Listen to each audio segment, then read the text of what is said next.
नमस्कार साथियों। तो आज के इस वीडियो लेक्चर में हम IIT JEE mathematics 2020 linear algebra के सारे क्वेश्चन डिस्कस करते हैं। First question, let T from R2 to R2 be a linear transformation given by T of xy equal to minus xy, then इनमें से कौन सा ट्री होगा? फर्स्ट बोल रहा है t की power 2k equal to t for all k greater than equal to 1। Second बोल रहा है t की power 2t plus 1 means t operated with t 2k plus 1 time is equal to minus of t for all k greater than equal to 1। Range of t2 is proper subspace of range of t and range of t2 equal to range of t। बरोबर है? Question पढ़ लिया, option भी पढ़ लिया। अब देखते हैं क्या होता है। ये दोनों MSQ टाइप के क्वेश्चन है, सॉरी MCQ टाइप के क्वेश्चन है, मतलब सिंगल करेक्ट वाले हैं, मल्टीपल करेक्ट वाले नहीं है। ठीक है, तो अगर हम बोले कि ये नहीं होगा तो अपने को क्या करना पड़ेगा? कुछ काउंटर एग्जांपल देना पड़ेगा, राइट? चलिए, सबसे पहले तो t गिवन है, t का मैट्रिक्स रिप्रेजेंटेशन निकालेंगे। अपने पास क्या गिवन है? t of xy equal to minus of xy। Matrix representation के लिए हालांकि इसमें आपको दिक्कत नहीं आना चाहिए। मैंने क्या बताया? जो भी बेसिस के एलिमेंट हैं, स्टैंडर्ड बेसिस के एलिमेंट हैं, उनकी इमेज निकालो, फिर इनको इन्हीं के लीनियर कॉम्बिनेशन में लिखो। जो कोफिशिएंट आएंगे उनसे जो मैट्रिक्स बनेगा वही क्या बनेगा? Matrix representation of given linear transformation. ये देखना पड़ेगा अपने को, राइट? तो t ऑफ 1 0 क्या आएगा? Minus 1 0 minus 1 E1 plus 0 E2। E1 इसको बोल देंगे, E2 इसको बोल देंगे, इसको E1 इसको E2। T of 0 1 equal to 0 1 0 E1 plus 1 E2। Coefficient कौन? Minus 1 0 minus 1 0। कोफिशिएंट कौन? 0 1 ऑर्डर्ड में। ये इसका मैट्रिक्स रिप्रेजेंटेशन बन गया। बरोबर है? चलिए, ये अपने पास t मान लो, इसको t क्या आ गया अपने पास? माइनस 1 0 0 1। एक बार t2 निकालो, t2 क्या आएगा? आइडेंटिटी आ जाएगा 1 0 0 1। क्या आ गया? आइडेंटिटी आ गया। ठीक है, चलिए एक बार t3 और कर दो। ये क्यों कर दो अभी बता दूंगा। देखो, t2 के इक्वल टू t, ये t तो नहीं है ना, नॉट इक्वल टू t। अगर k1 कर दो तो t2 इक्वल टू t नहीं आ रहा ना, नहीं आ रहा, इसको भगा दो। अब इस पे आ जाओ, राइट? t3 ऑपरेट करो, क्या आएगा? माइनस 1 0 0 1 बराबर t, not equal to minus t। अगर if k equal to 1 then t3 equal to minus t, but t3 is not equal to minus t, इसको भी भगा दो। अब बात आई है range of t2 and range of t की, राइट? चलिए देखो, range of t means t of xy belongs to r। ये क्या हो जाएगा? Range of t। ये क्या आएगा? t ऑफ xy क्या है? Minus xy belongs to r। ये तो पूरा r2 बन गया। बरोबर है? चलिए, रेंज ऑफ t क्या बन गया? R2। अब T2 का पहले तो लीनियर ट्रांसफॉर्मेशन देखेंगे। पहले क्या करेंगे हम? T2 का लीनियर ट्रांसफॉर्मेशन देखेंगे। इसको बेटा दे यहां से, T2 of xy means T of txy। बरोबर है? ये यहां से सीधा निकाल लो। T2 आइडेंटिटी आ गया, तो T2 ऑफ xy क्या आ जाएगा? xy, right? तो range of T2 is equal to T2 of xy belongs to r। ये तो कोई क्वेश्चन था ही नहीं, है ना? तो ये भी क्या आ गया? R2। ये कोई जाने माने क्वेश्चन, ये तो नॉर्मल क्वेश्चन था, इसमें तो बेसिक डेफिनेशन से हो जाता है तुरंत, इतना देखने की जरूरत ही नहीं पड़ती। ये क्वेश्चन यहीं से हो रहा था। T2 आइडेंटिटी आ गया, तो T2 of xy means xy, T2 का जो T2 क्या? Range of T2 R2 and similarly range of T क्या था? वो भी R2 था। ऐसे देखने से पता लग गया। ठीक है ना? तो इधर कौन हो गया? Range of T2 equal to range of T, option D true हो गया। अब यहां और क्या पूछ सकते हैं आपको, देखो रेंज ऑफ T2 आपको इनके स्थान पे दे सकते हैं, rank of T2 equal to rank of T। इस ऑप्शन में क्या चेंज क्या कर सकते हैं वो बता रहा हूं मैं, मॉडिफाई कर रहा हूं, देखना। सेम इक्वेशन है, rank of T2 less than rank of T। इससे को ऐसे लिख दिया तो भी कोई फर्क नहीं पड़ना, क्यों? डायमेंशन ऑफ रेंज स्पेस क्या होता है, रैंक होता है। तो थोड़ा सा इसको डायमेंशन की डेफिनेशन और लगा के पूछ लिया ना, तो कुछ भी पूछे आपको घबराना नहीं है, बस आपको कंसेप्ट पता होना चाहिए। चाहे रेंज के बारे में पूछे, चाहे रैंक के बारे में पूछे, चाहे नल्टी के बारे में पूछे, आपको सारी चीजें पता होना चाहिए, राइट। और क्या पूछ सकते हैं इसमें, अगर इसमें, हाँ इसमें आपको rank of T, nullity of T, rank of T2, nullity of T2 के बारे में भी पूछ सकते हैं, ठीक है। तो देखो इसकी भी डिस्कस कर लेता हूं, इसका भी। T कहां से कहां है, R2 टू R2, T2 भी कहां से कहां है, R2 to R2। Rank nullity तो थ्योरम लगाओ, तो rank of T plus nullity of T बराबर डायमेंशन ऑफ ये डोमेन स्पेस 2। सिमिलरली इसके लिए भी हो जाएगा, rank of T2 plus nullity of T2 equal to domain space का डायमेंशन 2। रैंक कितना आया, T2 और T का रैंक कितना आया, इसका डायमेंशन कितना, 2, राइट। ये भी 2 आ गया, ये 2 है, ये 2 है, तो नल्टी 0 हो जाएगी, राइट। तो nullity of T and nullity of आ गया rank of T, nullity of T, ये दोनों क्या आएंगे 0, और rank of T, nullity of T ये 2, मतलब करने का मतलब है जब आप प्रैक्टिस करो तो पूरा इसको 360 डिग्री एनालिसिस किया करो, ताकि आपको कंसेप्ट भी मजबूत हो और आपकी स्पीड भी बढ़े, ठीक है ना। तो इसको कैसे भी पूछ ले, आपको घबराना नहीं है। नेक्स्ट क्वेश्चन में चलूं, क्या बोल रहा है, let M be a real 6x6 matrix, let 2n-1 be, इसको बैठा दो ऊपर वाले को, ये कोई 6x6 का मैट्रिक्स गिवन है, 2-1 be 2 eigenvalues of M.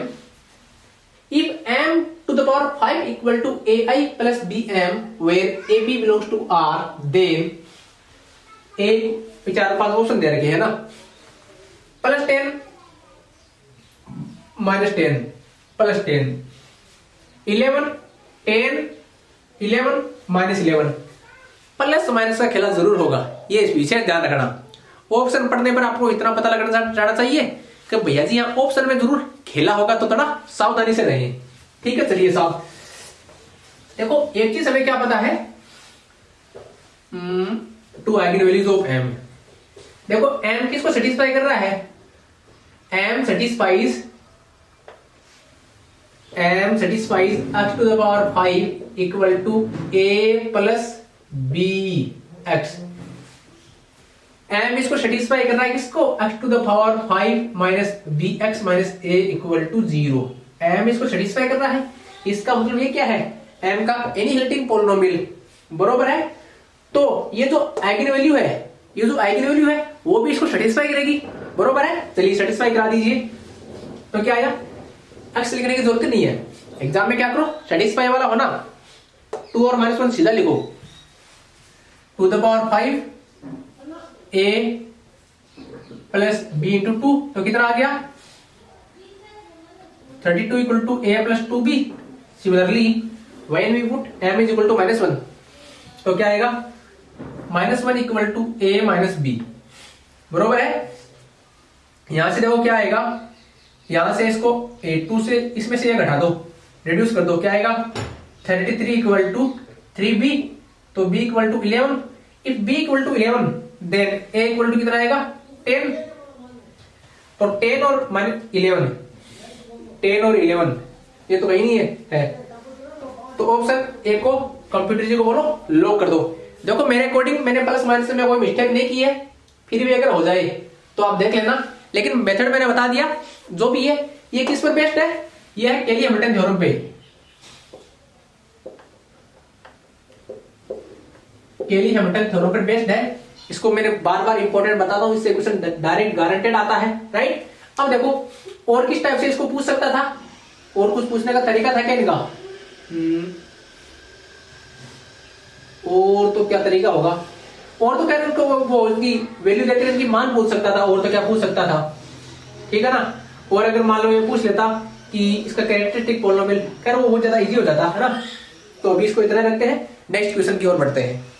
Next question, let m be n cross n non-zero real matrix with m2 equal to 0 where n greater than equal to 2, let alpha non-zero real number, then इनमें से कौन सा true है? दोनों MCQ type की question है, means single correct question है। Alpha is only eigenvalue of m plus alpha I and m minus alpha I. Alpha is only eigenvalue of alpha plus m I, alpha I minus m, minus alpha is only eigenvalue of this and this, minus alpha is only eigenvalue of this and this, right? देखिए question क्या बोल रहा है, एक बार और देख लो। Non zero real matrix with m2 equal to 0, इसका मतलब m 0 तो नहीं है, लेकिन m2 इक्वल टू 0 है। इसका मतलब एक आइगन वैल्यू क्या है? आइगन वैल्यू 0 है, या डिटरमिनेंट मान लो 0 है, ये अभी तक गिवन है। और क्या पूछ रहा है? Alpha is only eigen value of m plus alpha i। इसकी सारी आइगन वैल्यू 0 है, सॉरी इसकी सारी आइगन वैल्यू क्या है? 0 है। इससे पता लग गया, किससे? m2 इक्वल टू 0 से। क्यों?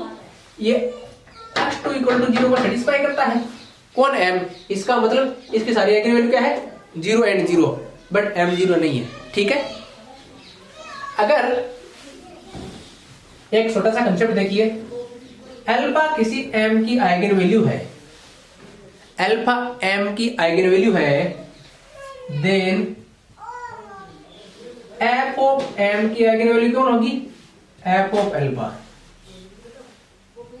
m की आइगन वैल्यू अल्फा है, तो f ऑफ m के फंक्शन की आइगन वैल्यू कौन होगी? f of alpha, right. m की ओनली आइगन वैल्यू 0 है, then alpha m plus alpha की आइगन वैल्यू क्या होगी? इसकी आइगन वैल्यू क्या होगी? 0 प्लस अल्फा इंटू 1 अल्फा। इसकी क्या होगी? 0 minus alpha into 1 minus alpha. इसका मतलब इसकी तो क्या आ रही है? अल्फा, इसकी minus alpha.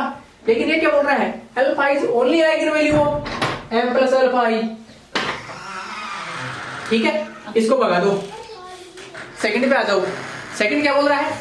Alpha is only eigen value of, हाँ यहां देखो, m plus alpha i, m plus alpha i की तो कौन है? सारी आइगन वैल्यू अल्फा है। अल्फा i माइनस m, इसकी आइगन वैल्यू कौन है? रख दो, f ऑफ m में f of alpha, alpha into 1 minus 0। तो अल्फा इसकी भी आइगन वैल्यू है और इसकी भी है, प्लस माइनस का खेला है और कुछ नहीं है। m की आइगन वैल्यू अल्फा है, तो f ऑफ m की आइगन वैल्यू कौन होगी? f of alpha. मतलब m की आइगन वैल्यू 0 है, तो f ऑफ m की आइगन वैल्यू क्या होगी? f of 0। f of m क्या है? ये f ऑफ m ले लो, ये f of m, f of m, f of m, function of m, function of m, function of m, function of m। m के स्थान पे 0 रख दो, क्या आएगा?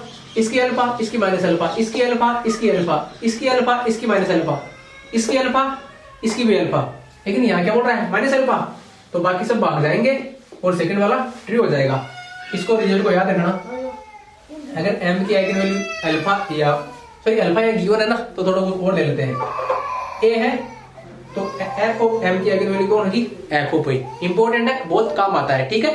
तो कंप्यूटर जी को बोलो ऑप्शन 2 को लॉक कर दिया जाए। Next question, let m be a 4x3 real matrix and let e1 e2 e3 be standard basis of R3, then which of the following is true, right। अपने को देखना है इसमें से कौन सा ट्रू होगा, ठीक है ना। छोटा सा रिजल्ट साथियों एक बता देता हूं। अगर e1 e2 en बेसिस किसके हैं? Rn के। ये Rn के बेसिस है और एंड रैंक ऑफ m क्या है? रैंक ऑफ m मान लो r है, E1 E2 En क्या है? Rn के बेसिस है, m कोई मैट्रिक्स है जिसकी रैंक क्या है? r, then m E1 m En is RLI vectors.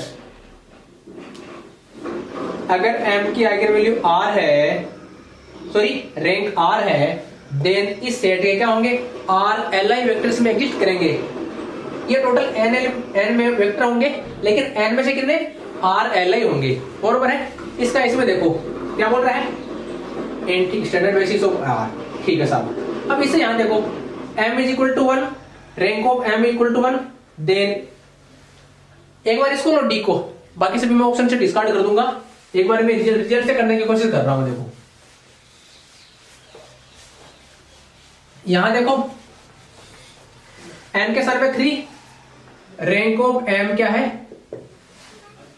3 ले लो, then m E1 m E2 m E3, m E1 m E2 m E3, ये क्या है? Li है। और ये क्या है? ये इसका सबसेट है। किसका? इसका। और we know that subset of Li set is always Li। ये इस Li सेट का सबसेट है। ये Li है किससे? इस रिजल्ट से, राइट। देन ये भी Li हो जाएगा। तो कंप्यूटर जी बोल दो इसको, तो कर दो लोग, है ना। बाकी सभी डिस्कार्ड हो जाएंगे। डिस्कार्ड कैसे होंगे? चलो थोड़ा कुछ बता देता हूं आपको। m ले लो अपने, ये रैंक ऑफ m1 है, right. m E1 m E2, m E1 क्या आएगा? ये रहा अपना E1 1 0 0, ये E2 0 0 0 1 0, बरोबर है। तो m E1 क्या आएगा? m E1 इससे करो 1 0 0 1 0 0। m E2 क्या आएगा? m into this 0 0 0। Li नहीं है ना, जब आ गया क्वेश्चन तो अपना इतना ही हो गया। ऑप्शन पढ़ लिया, ये ऑप्शन अपने को मिल गया, राइट। और हमारे दिमाग में आ गया, ऐसा रिजल्ट भी है, तो इसे तुरंत लगा दिया। लेकिन थोड़ा डिस्कशन के लिए, मान लो ऐसा ऑप्शन आपके दिमाग में ना आए तो कुछ ऑप्शन से हो जाए तो आपका भला हो जाए, राइट। चलिए ये आ गया, ठीक है। अब किसके लिए लो? रैंक ऑफ m बराबर 2 लो। रैंक ऑफ m बराबर 2, then E1 E3, rank of m 2 ले लो, ये लो साहब। देन E1 E3, ये रहा साहब E1 और ये रहा E3। ये E1 है, ये E3 है, ये m E1 करो कितना आएगा? 1 0 0। m E3 कितना आएगा? 0 0 0, यही आएगा। ये भी LD है, 0 आ गया। Li नहीं है, भगा दो। इसको देखो E1, ये तो सेम आ गया क्या? सेम है क्या? E2 होगा शायद, यहाँ शायद E2 है ना। तो इस केस में क्या करो, आप इसको ले लो 1, राइट। तो यही आएगा कौन? ये D2 आएगा। तो ये भी अपना LD हो जाएगा, ये भी भाग जाएगा, है ना। तो रिजल्ट से करो, ये ऑप्शन डिस्कार्ड से करो। हमारे पास थ्योरम और डायरेक्ट रिजल्ट होते हैं ना, तो रिजल्ट लगाओ। अगर वो दिमाग में नहीं आते हैं तो ऑप्शन डिस्कार्ड कर लो। लेकिन मिनिमम समय में मैक्सिमम क्वेश्चन करना हमारी प्रायोरिटी रहनी चाहिए। बढ़ते हैं नेक्स्ट क्वेश्चन की ओर। Next question, consider the system of linear equations. Consider the following system of linear equation. ये अपने कोई system of linear equation given है, अपने को बोला है सिस्टम इज कंसिस्टेंट इफ, या सिस्टम इज कंसिस्टेंट का मतलब system has at least one solution. इसका अल्टरनेट ये भी मान सकते हो, at least one solution. System is consistent या system has at least one solution if m is not equal to 4, m is 4, k is not equal to 5, k is 5। ये क्या है? Non homogeneous system of equation है, popular equation है। और हमें क्या पता है? Non homogeneous system of equation when b not equal to 0, consistent के लिए दो कंडीशन होती है, रैंक ऑफ ए बराबर rank of argument matrix A B equal to n where n number of column, then तो यूनिक सॉल्यूशन। अगर less than n आ जाए, this equal to this less than n, then क्या होगा, infinite solution. ये तो होगी सॉल्यूशन एग्जिस्ट करता है तब। अगर rank of A not equal to rank of argument matrix A B, then क्या आएगा, नो सॉल्यूशन। इसमें एक एस कंसिस्टेंट या system has at least one solution, ये अनकंसिस्टेंट या system has no solution, right. अपने को पूछा है कंसिस्टेंट के लिए system has at least one solution, ये केस अप्लाई कर दो, ठीक है। चलिए काम क्या है, आर्गुमेंट मैट्रिक्स ए बी लिखो, फिर इसको रिड्यूस करते हुए एक्लन फॉर्म में ले आओ। चलिए साहब लिखते हैं। तो आर्गुमेंट मैट्रिक्स क्या होगा, 1 1 5 3,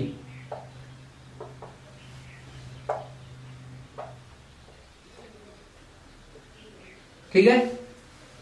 1 2 M5 1 2 4 K। हमने सब ऑपरेशन लगाया तो ये किसमें कन्वर्ट हो गया, हमने किया R2 minus R1 R3 minus, sorry हमने पहले क्या किया, पहले ये लगाया फिर ये लगाया 1 1 5 3, पहले ये लगाया R3 minus R2 0 0 4 minus M K minus 5, ठीक है। फिर R2 minus R1 0 1 0 1 M minus 5, ये 2। अब देखो ये अपना एक्लन फॉर्म में आ गया, ठीक है। ये आर्गुमेंट मैट्रिक्स ए बी। अगर if m is not equal to 4, if m is not equal to 4, और हमें कैसा पता लगा m is not equal to 4 लेना है, ऑप्शन से लगा। अगर m is not equal to 4, then rank of A echelon form में non zero rows m is not equal to 4, 4 minus m not equal to 0, ये नॉन जीरो ये non zero ये non zero, तो number of non zero row in echelon form 3। Similarly A B, इसमें भी 3 है, rank of argument matrix A B. इसका मतलब when m is not equal to 4 हो, देन तो ये ट्रू है। अगर m is equal to 4 आ जाए तो ये 0 हो जाएगा। हम ले लें m is equal to 4 और k is not equal to 5, तो ये तो 0 हो जाएगा, ये नॉन जीरो हो जाएगा। तो उस केस में रैंक ऑफ ए तो कितना आ जाएगा 2, but not equal to rank of argument matrix बराबर 3। अगर m इज इक्वल टू 4 ले और मान लो के 5 नहीं ले, तो अपना उल्टा हो जाएगा, इसका रैंक इसके इक्वल होगा नहीं, तो अपना नो सॉल्यूशन आ जाएगा, अनकंसिस्टेंट आ जाएगा। लेकिन वो तो किसके बारे में बोल रहा है, कंसिस्टेंट। अपना ये जो क्वेश्चन है ये MSQ टाइप का क्वेश्चन है, more than one may be true, multiple select question, right. तो अपने को आगे भी चेक करना पड़ेगा, तो इसकी तो गारंटी नहीं है, इसको भगा दो।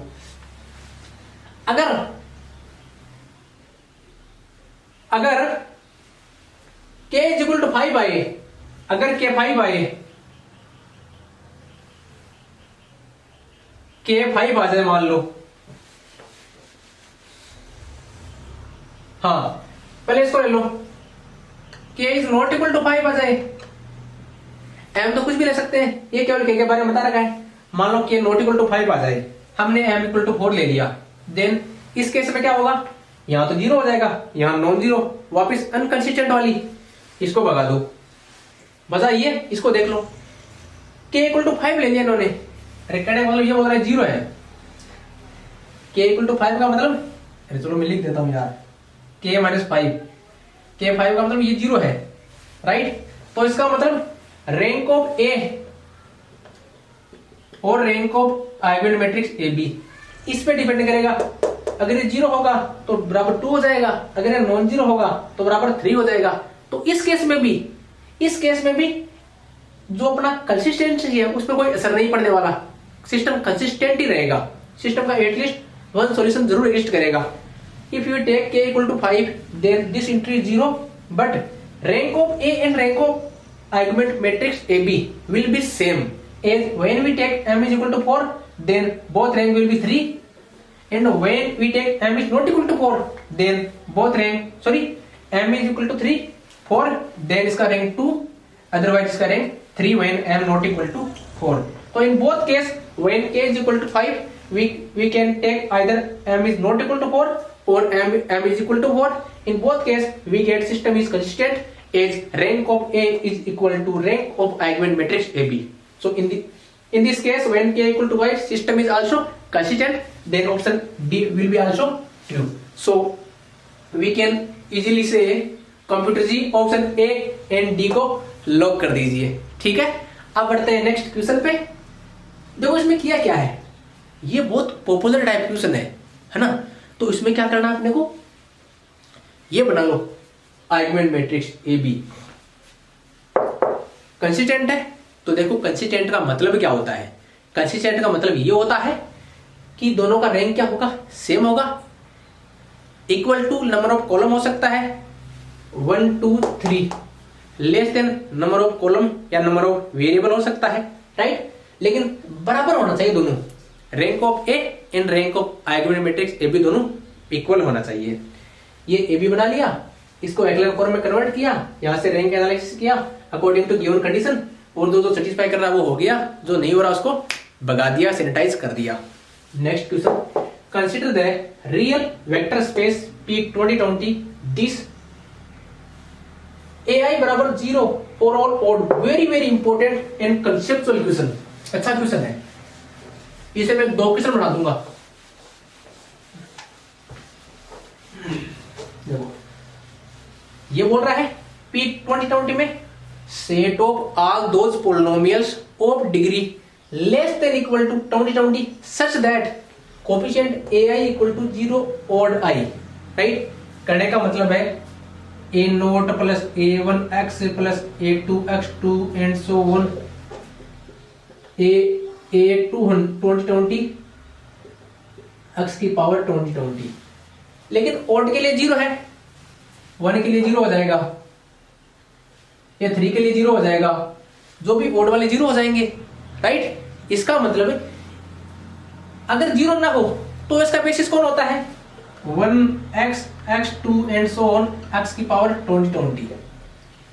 ठीक है, पूरा क्वेश्चन क्या बोल रहा है, इसके डायमेंशन पूछा है। ये NAT टाइप का क्वेश्चन है, NAT न्यूमेरिकल आंसर टाइप का, ठीक है ना। डायमेंशन ऑफ W कंसीडर दें, ये W है क्या, जो भी गिवन है P2020 इसका पूछा होगा, और तो किसका पूछा है, एक मिनट रुको।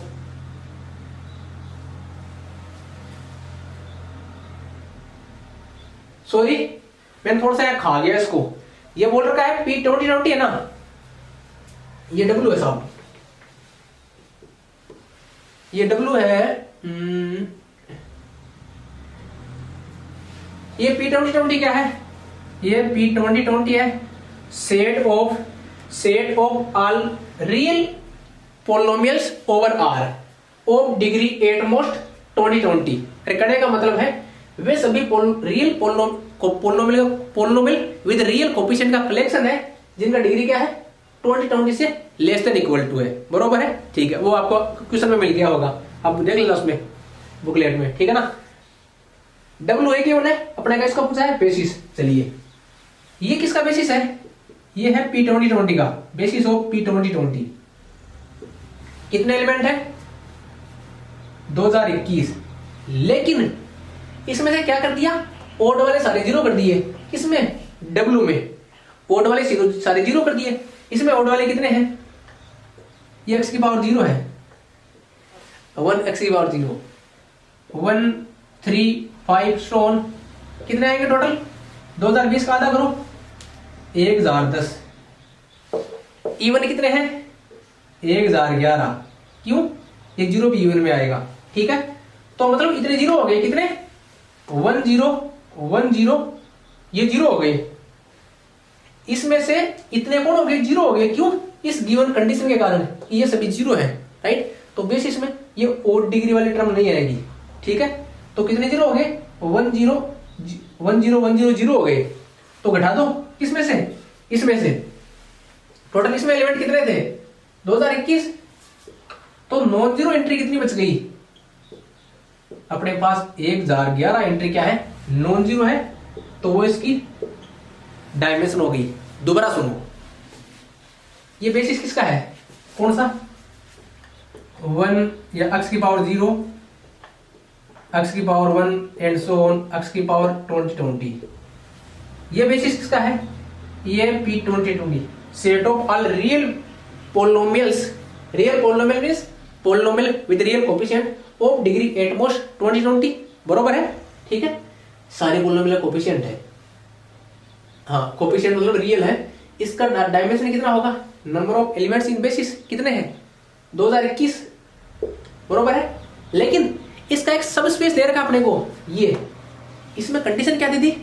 वो सभी पोलिनोमियल है जो इसमें है, लेकिन साथ में कंडीशन क्या है कि ये ओड आई के लिए 0 है। जब जब x की पावर ओड होगी तब उसका कोफिशिएंट 0। इसका मतलब इन पोलिनोमियल में ओड डिग्री की टर्म नहीं आएगी। लेकिन अब देखते हैं कि ओड डिग्री की टर्म कितनी है किसमें? बेसिस में। देखो x की पावर 1 3 5, राइट? यहां तक कितनी आएगी? इसकी आधी कितनी? 1010। तो टोटल एंट्री कितनी है? टोटल एलिमेंट कितने बेसिस में? 2021। घटा दो कितने? ये बचे कितने? 1011। तो बोल दो 1011। अब देखो, अगर यहां होता, मैं मॉडिफाई कर रहा हूं, W1 कोई सबस्पेस गिवन होता, आपको बोल दो सारी चीज वही है, AI equal to 0 for all I even, तो क्या होता? इवन के लिए 0 है, लेकिन यहां खेला होगा। इवन कितने हैं? देखो इसमें इवन कितने थे? x1 x2 and so on x2 2020। इसमें इवन कितने हैं? 1010। लेकिन साथ में एक ये और आ गया, कौन? x0, x to the power 0 means 1 वाला, इसको बोल 1 लिखते हैं। वो वाला हो गया, कितने आ गए? 0। 1011 0 आ गए। तो नंबर ऑफ वेरिएबल अननोन कितने बचे? 2020 माइनस 1011 1010। तो वेन अपने को पूछे W1 equal to this, W1 पूछे such that for all even I, then dimension of W कितना हो जाएगा? 1010। 99% स्टूडेंट गलती करेंगे। गलती क्या करेंगे? 1010 1010 और 1011 में कंफ्यूजन रहता है। तो इसको दिमाग में देखिए, 0 कौन हो रहा है और वेरिएबल कौन बच रहा है? अपन तो नंबर ऑफ वेरिएबल या नंबर ऑफ अननोन चेक करते हैं। ये तो 0 हो गए, उनको तो काहे चेक करेंगे? जैसे इवन के केस में ये 0 हो गया, ये भाग गया, तो बचा कौन? x x3 x4 बेसिस में, x5 x7 बेसिस की बात कर रहा हूं मैं। x 2020 है ना, तो 2019। ये तो किसका बेसिस है? ये तो है इवन वाले का, कि वैन ये इवन वाले 0, ये W1 का है, बेसिस ऑफ W1। और बेसिस ऑफ W क्या है जो पहले पूछा गया था, वो भी बताता हूं। 1 x2 x4 and so on x 2020। इसमें नंबर ऑफ एलिमेंट कितने हैं? 1 3 5 1010 है। तो W1 के डायमेंशन कितने आ गई? 1010।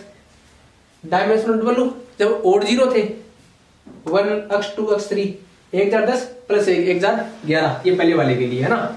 ये बेसिस का है, मतलब बाकी 0 हो गए, ये अननोन यही बचे। अभी माइनस किया ना हमने, माइनस इसलिए किया इतने 0 हो गए तो अननोन निकाले। ये अननोन है साहब, अननोन मतलब वेरिएबल। बरोबर है? आई होप समझ में आ गया होगा।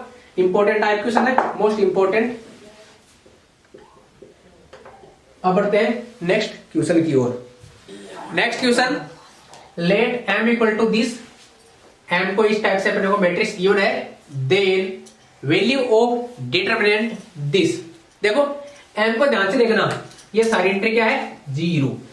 अपने को डिटरमिनेंट इसके बारे में पूछा है, राइट, ठीक है। चलिए अब देखो डिटरमिनेंट निकालने के हजारों तरीके होते हैं। अब लेकिन इसको देखने पे क्या लग रहा है, ये मैट्रिक्स कुछ इस टाइप से है, m is equal to A B 0 C, right, ये ब्लॉक मैट्रिक्स है, बरोबर है, राइट। तो इसका डिटरमिनेंट क्या होता है, इसका डिटरमिनेंट क्या होगा,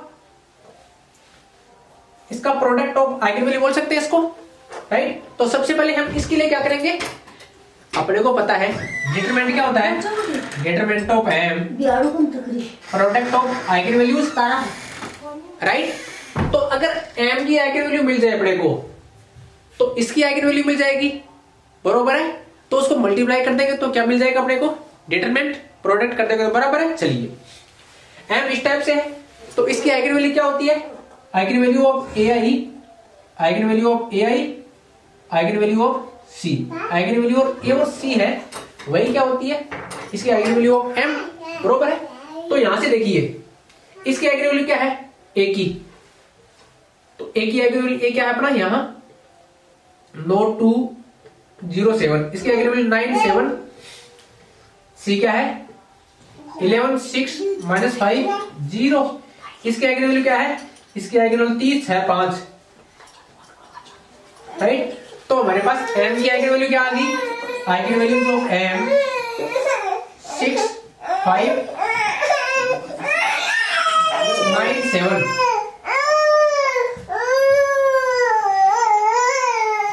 ठीक है, 9 5 6 7, बरोबर है। तो इसकी आइगन वैल्यू क्या आ जाएगी, अगर m की आइगन वैल्यू अल्फा है तो f ऑफ m की आइगन वैल्यू क्या होगी, f ऑफ अल्फा। तो इस अंदर वाले की आइगन वैल्यू निकाल लो, फिर वो गुणा कर दो, तो क्या आएगा 6 रखो 8, अपने को चाहिए एड i माइनस m के क्यूब की आइगन वैल्यू क्या हो जाएगी 6 रखो, तो 8 माइनस 6 2 का cube,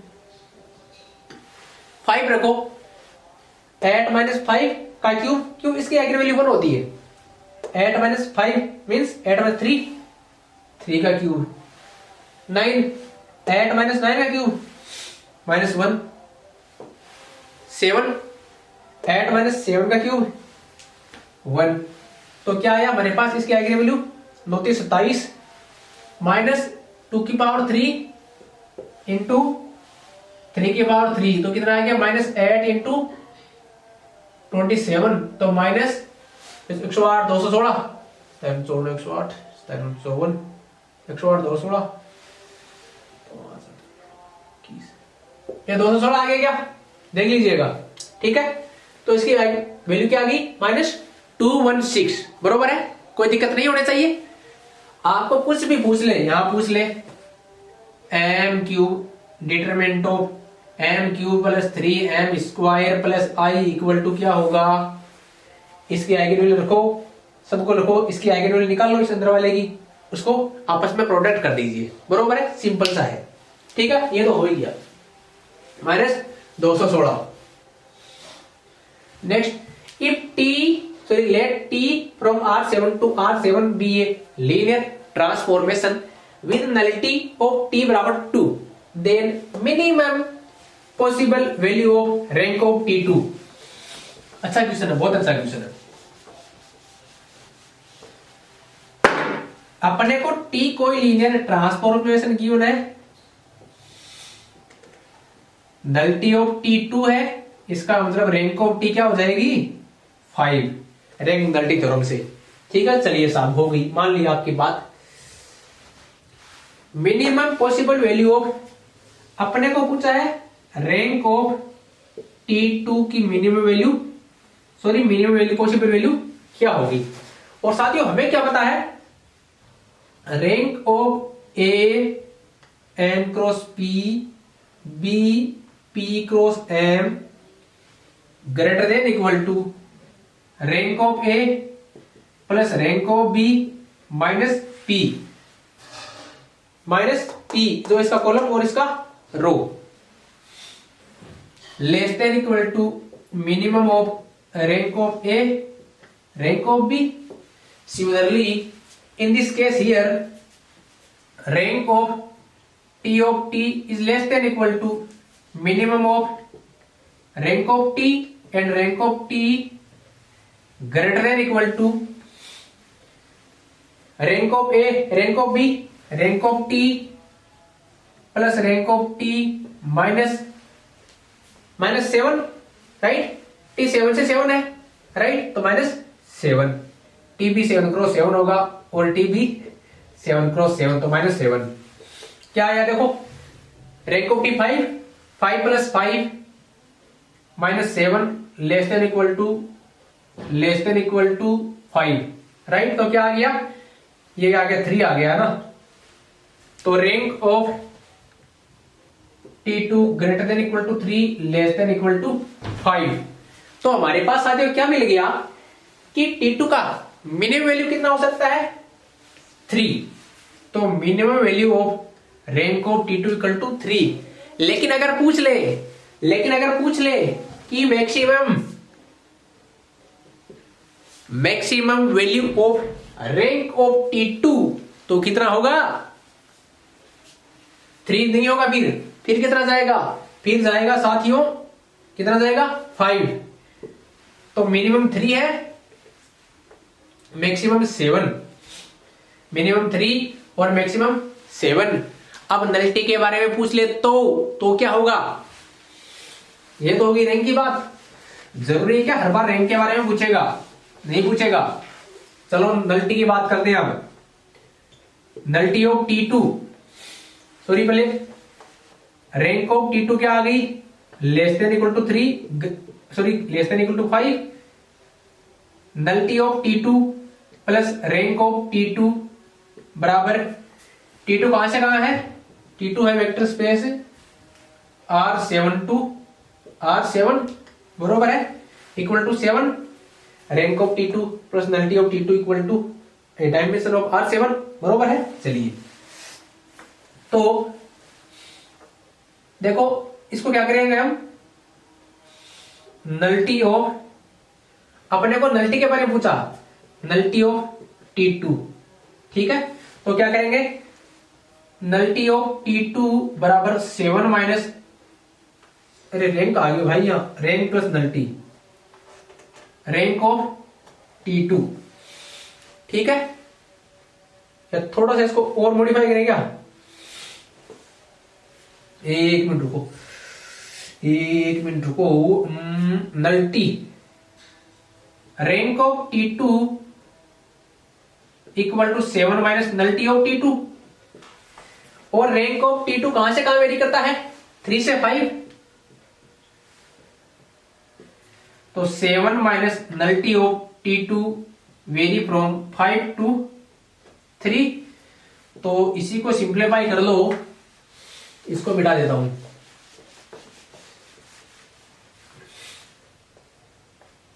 nullity of T2 greater than equal to 2, nullity of T2 greater than equal to 2, अरे वही से हो जाएगा ये तो रैंक की मैक्सिमम वैल्यू 5 है, तो नलिटी ऑफ T2 की minimum value 2, greater than equal to 2, less than equal to 4 आ जाएगा ना, लेस देन इक्वल टू 4, तो रैंक ऑफ T2 के लिए ये है, नलिटी ऑफ T2 के लिए ये है, नलिटी ऑफ T2 की minimum value 2, maximum value 4, rank of T2 की मिनिमम वैल्यू 3 और मैक्सिमम वैल्यू 5, ठीक है साथियों। आशा करता हूं जो 8 नंबर क्वेश्चन है उसका 360 डिग्री पोस्टमार्टम हो चुका है, एक बार इसको देख लीजिए, कुछ नहीं, सिंपल सा है, जो कुछ गिवन है उसी का यूज करना है, मिनिमम और maximum value of rank of T2, तो सब सिंपल से अपने ये फॉर्मूला लगा दिया, कौन सा, ये वाला, इसको नोट कर लेना, दोबारा लिख देता हूं, rank of A plus rank of B minus P बरोबर है, ये इंपॉर्टेंट है, इससे क्वेश्चन हो जाते हैं, ठीक है साथियों, मेरे ख्याल से हो गया होगा, सिंपल सा है, रैंक ऑफ निकाल दिया तो नलिटी भी निकाल दिया। साथियों एक क्वेश्चन मैंने यार छोड़ दिया है, एक क्वेश्चन थोड़ा टेढ़ा है, हालांकि उसके 2-3 ऑप्शन डिस्कार्ड हो रहे थे, लेकिन जो एक का मेरे को काउंटर एग्जांपल नहीं मिला, हालांकि इसको प्रूव कर लेते हैं तो 2-3-4 मिनट लगते हैं, तो 3-4 मिनट मैं नहीं चाहता कि एग्जाम के लिए ऐसे उसको प्रीफर भी नहीं करता हूं, तो मैंने उसको स्किप कर दिया है। ठीक है, तो जो नेक्स्ट अपने वो उसके अलावा जो रिमेनिंग एड क्वेश्चन थे उनका सॉल्यूशन हो चुका है। तो साथियों इस वीडियो लेक्चर के साथ ही अपना IIT JAM 2020 लीनियर अलजेब्रा का सॉल्यूशन भी कंप्लीट होता है। Thank you so much.